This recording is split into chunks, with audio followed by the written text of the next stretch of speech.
Hello everyone, तो कैसे हैं आप सब। स्वागत है आज के स्नेक एक्सप्लेनेशन के अंदर। तो रिबॉर्न एंड सिम्पली टॉक के पिछले एपिसोड में हमने देखा था कि वहाँ पे जो लेलियूट था उसने बोला था कि तुम जरूर ही शीना हो सकती हो।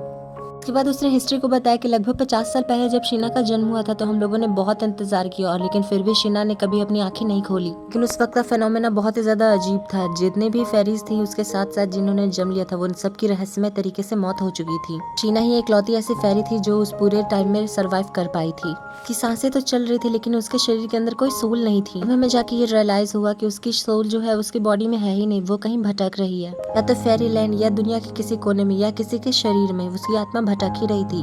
इस तरह की बातें सुनने के बाद वहाँ पे हैरी बोलती है, तो तुम्हारा कहने का ये मतलब है कि मैं शीना हूँ। शीना ने मेरे अंदर प्रवेश किया अपनी आत्मा के साथ। एक साथ सीन चेंज होता है और डिफरेंट डिस्कशन के बारे में बताया जाता है। हरी वहाँ पे बताती है कि डिफरेंट एल्डर्स के साथ बात करने के बाद हम लोगों ने ये कंक्लूजन पे पहुंचे हैं कि हमारा जो जन्म होने वाला था, यानी कि हरी का जो जन्म होने वाला था अगली लाइफ में, वो एक फेरी की तरह होने वाला था। लेकिन पैनक्रिएटिव के अटैक की वजह से जो फेलियोस पे हुआ था, शीना की जो सोल थी वो उसकी बॉडी से अलग हो गई थी और वो यहाँ वहाँ भटक रही थी।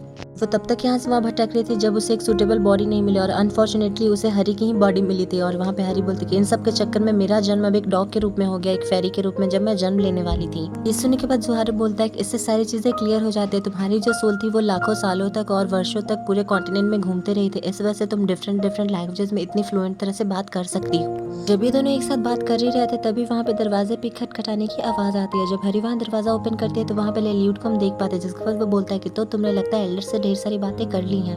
हरी भी खुश होते हुए वहाँ पे बोलती है कि हाँ, मैंने सारी बातें कर ली हैं। वैसे तुम यहाँ किस काम के लिए आए हो? लेलियूट बोलता है कि शीना, मुझे तुमसे कुछ बात करना है। जो चीज तुमने मुझसे पहले पूछी थी। वहीं हमारी हरी तो उसे देख रही थी कि ये कितना ज्यादा लंबा है ये आदमी।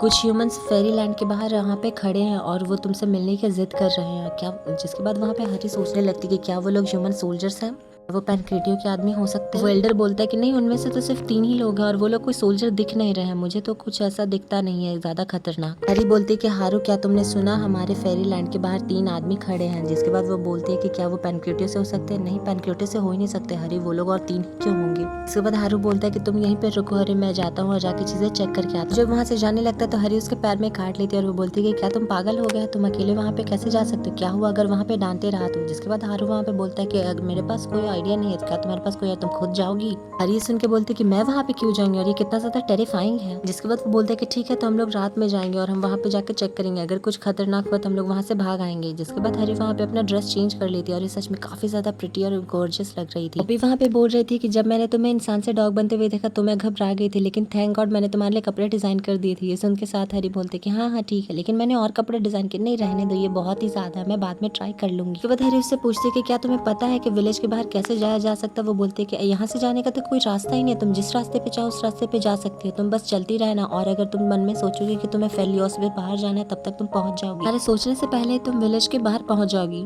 जिस तरह से पोपी ने बोला था उस तरह से हरी और जुहारू बाहर आ जाते हैं विलेज के। जिसके बाद वहाँ पे जो जंगल था वहाँ पर से कुछ आवाज आने की सुनाई देती है इन दोनों को। अनजाने आवाज को सुनते साथ ही हारू वहाँ पे बहुत ज्यादा अलर्ट हो जाता है और वो हरी को प्रोटेक्ट करने के लिए उसके आगे आ जाता है। लेकिन हमें पता चलता है कि उस झाड़ फूस में से वहाँ से सिर्फ और सिर्फ एक प्यारा सा पन्नी निकला था। छोटे रैबिट को देखते साथ ही हरी वहाँ पे हंसते हुए बोलते कि जुहारू, तुम कितने ज्यादा बेवकूफ हो, देखो तो तुम एक चिकन की तरह डर गए थे।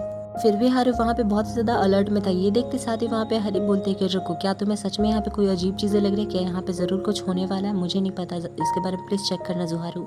लेकिन अगले ही पल हरी की आंखें फटी की फटी रह जाती हैं जो वो वहाँ पे देखते। असल में वहाँ पे किसी ने उसका नाम पुकारा था और ये कोई और नहीं बल्कि एम्परर थे। एम्परर को देखते साथ ही हरी का जो दिल था वो जोर से धड़कने लगता। साथ में वहाँ पे प्रिंसेस ब्रिलिया और अबील भी आए हुए थे।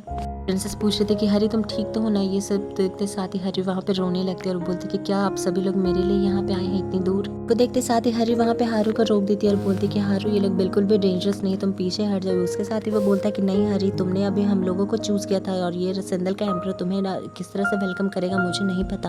हारू बोलता है कि अगर तुम हरी के लिए यहाँ पे आए हो तो मैं तुम्हें हरी को यहाँ से ले जाने नहीं दे सकता हूँ। एम्परर बोलते हैं कि हारू, मैंने सुना तुमने डांटे की शायद छोड़ दिया है। तो ये सुनते साथ ही हारू बोलता है तो तुम्हें इन सभी चीजों के बारे में आखिरकार पता चलेगा? हाँ, अगर छोड़ दिया तो क्या हुआ, तुम्हें इससे क्या?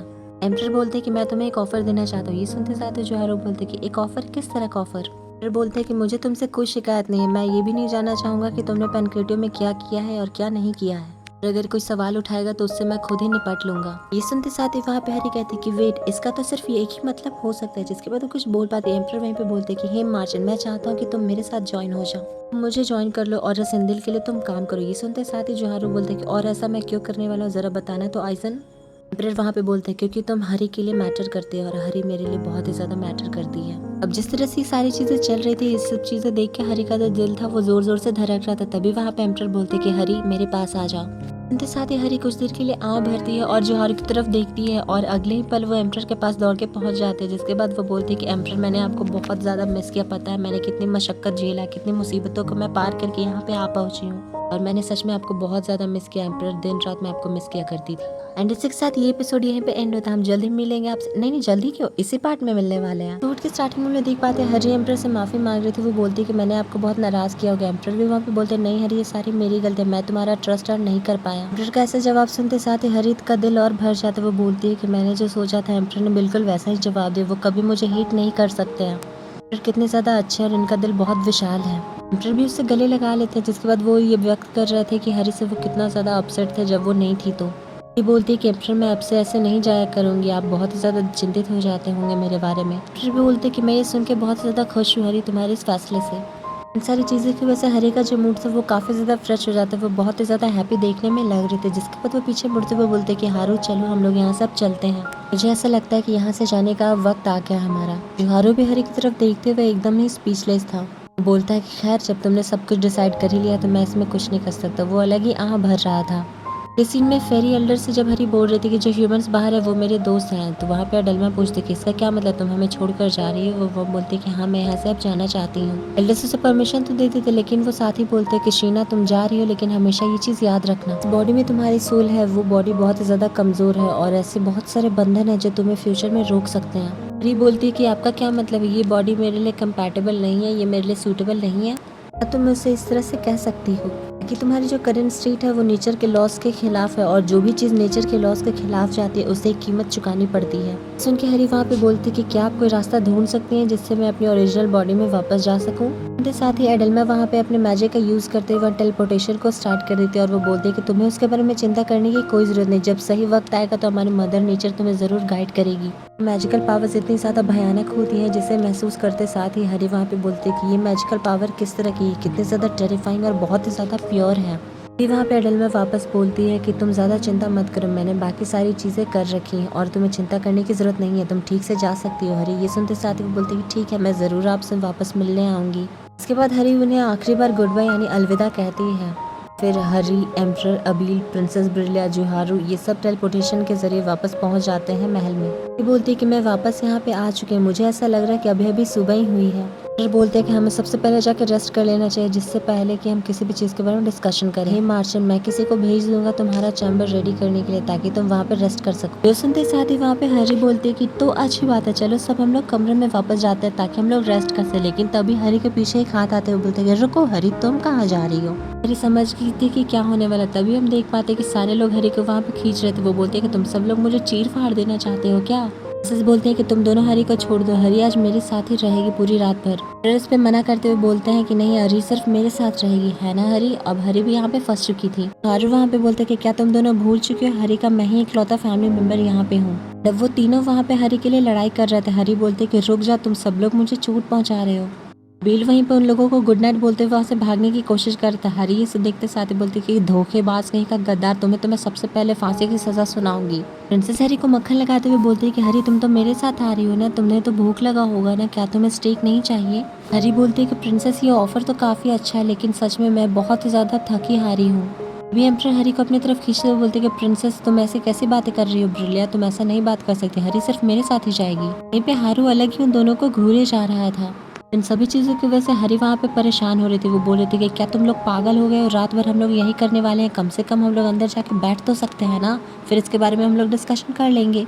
सीन में सारे लोग रूम के अंदर थे तो हरी वहाँ पे तो मैं ये कह रही थी कि क्यों ना हम सब लोग एक ही साथ एक रूम में रहें। जैसे ही हरी ने ये सारी बातें, सभी की नजरें हरी की तरफ मुड़ गई। ऐसा लग रहा था कि अब किसी का खून हो जाएगा। अभी हरी वहाँ पे बोलते है कि नहीं मैं तो मजाक कर रही थी। फिर बोलते है कि हरी हमेशा से मेरे कमरे में ही रही है तो इस बार भी मेरे साथ ही रहेगी। ये सुनते साथ जोहरा बोलते कि क्या का तो दिमाग काम करना ही बंद कर देता है। वो बोलता है कि एम्परर ऑफ रसेंडल यानी कि आइजन और सेंट्रल टावर मेज यानी कि प्रिंसेस ब्रिलिया टॉप 10 कॉन्टिनेंट के मोस्ट पावरफुल विजार्ड्स में से एक। मैं आप दोनों के बारे में समझता हूँ, आपके पोजीशंस के बारे में। हरी का इकलौता गार्जियन यहाँ पे मैं हूँ, इसलिए हरी मेरे साथ ही रहेगी। एम्परर बोलते हैं कि ये सिर्फ तभी पॉसिबल है हे मार्सन, जब वो पैनक्लेडियो में थे तब तुम उसके गार्जियन हो। यहाँ रसेंडल में हरी का गार्जियन मैं हूँ, तो वो मेरे साथ रहेगी, इसलिए तुम्हें यहाँ पे हरी को रखना होगा। लेकिन वहाँ पे जोहारो बोलता है कि अगर ये सच होता जब वो हरी अपने डॉग वाले फॉर्म में होती, लेकिन अभी वो ह्यूमन फॉर्म में है। क्योंकि हरी का मैं इकलौता बड़ा भाई हूँ, इसलिए हरी मेरे साथ ही हमेशा रहेगी। उसके बाद वो पूछता है कि रसेंडल के एम्परर, क्या आपके पास कोई और भी रीजन है हरी को अपने पास रखने के लिए?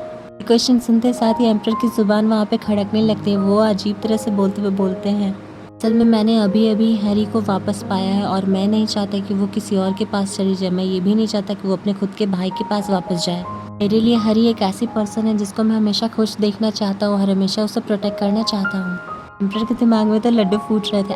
एम्परर अपने लव को सच में कन्फेस कर रहे थे कितने, और उसके बाद वो शर्माने भी लगती है। कितने ज़्यादा शर्मनाक बात है, मैंने ये सारी चीज़ें कैसे बोल दी। वो अपना सर पकड़ लेते हैं। तभी हरी वहाँ पे कहती है कि एम्परर क्या हुआ आपको, क्या आपका सर दुख रहा है? जोहारो, मैंने कितनी बार बोला है कि एम्परर को तुम इस तरह से परेशान मत किया करो।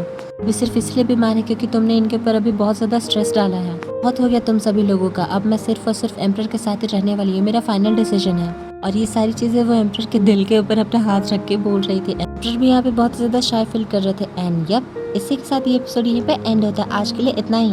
हम जल्द ही मिलते हैं आपसे अगले पार्ट में एक बहुत ही ज़्यादा इंटरेस्टिंग और ब्रेकडाउन वीडियो के साथ। So if you like the explanation, don't forget to like, share, subscribe and हाँ, thank you for watching. Bye bye, take care.